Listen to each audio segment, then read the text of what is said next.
వైద్యుడు ఒకరోజు ఏదో ఒక వ్యక్తిని డయాగ్నోస్ చేసిన వెంటనే సరిపోదు, సర్జరీ చేయాలన్నా కూడా వాళ్ళకి కంప్లీట్ రికవరీ కావాలన్నా కూడా అనేక మంది అటువంటి ఫిజికల్ థెరపిస్టులు కానీ నర్సెస్ కానీ అవసరం ఉంది.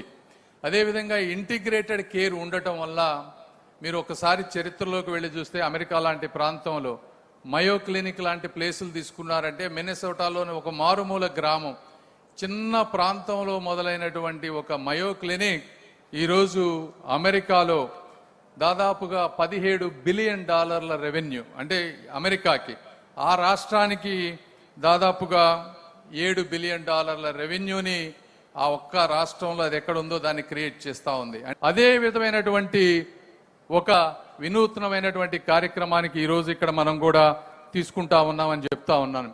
ఎందుకంటే మీరు ఇప్పుడు చూస్తే వరల్డ్లో హెల్త్ టూరిజం, మెడికల్ టూరిజం తీసుకుంటే ప్రపంచవ్యాప్తంగా $40 to 80 బిలియన్, కనీసం మిడిల్లో తీసుకొని $50 బిలియన్ తీసుకున్నా కూడా అంటే 4.5 లక్షల కోట్ల రూపాయలు హెల్త్ టూరిజం ద్వారా అనేక దేశాలకు వెళ్తా ఉన్నాయి.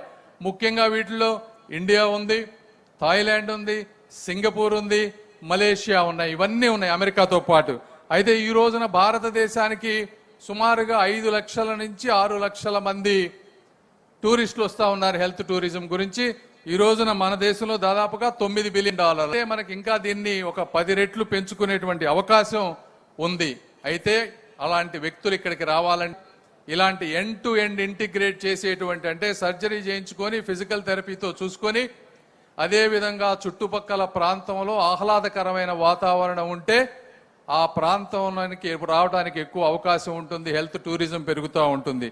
మరి ఈ రోజున ఆ విధమైనటువంటి ఒక దూరదృష్టితో ఈరోజు అమరావతి నగర నిర్మాణం జరుగుతూ ఉందని మీ అందరికి నేను తెలియజేసుకుంటా ఉన్నాను. అంటే ఈ రోజుల్లో ఉండే వాళ్ళకి ఈ చిన్న ఒక బిల్డింగ్ అని చూస్తే వాళ్ళకి ఆ విజన్ అర్థం కాకపోవచ్చు, కానీ ఈరోజు గౌరవ ముఖ్యమంత్రి గారు ఆలోచిస్తున్నటువంటి ఒక 50-100 సంవత్సరాల తెలుగు చరిత్రకు జరుగుతున్నటువంటి పునాదిని అందరూ అర్థం చేసుకోవాలని నేను మనస్ఫూర్తిగా కోరుకుంటా ఉన్నాను. ఈరోజు థాయిలాండ్లో కానీ సింగపూర్లో కానీ లేనిది మనం సృష్టించలేనిది ఏమీ లేదు. అమెరికాలో 25% నుంచి 30% డాక్టర్లు ఆ యూనివర్సిటీల్లో పనిచేసే వాళ్ళంతా తెలుగు వాళ్ళు, మన భారతదేశం నుంచి వెళ్ళిన వాళ్లే ఉన్నారు. అలాంటి డాక్టర్స్ ఉండి ఇట్లాంటి ఇన్ఫ్రాస్ట్రక్చర్ ఉండి ఖర్చు అమెరికా వేరే దేశాలతో పోలిస్తే మన దగ్గర ఖర్చు 70-80% తక్కువ ఉంటా ఉంది.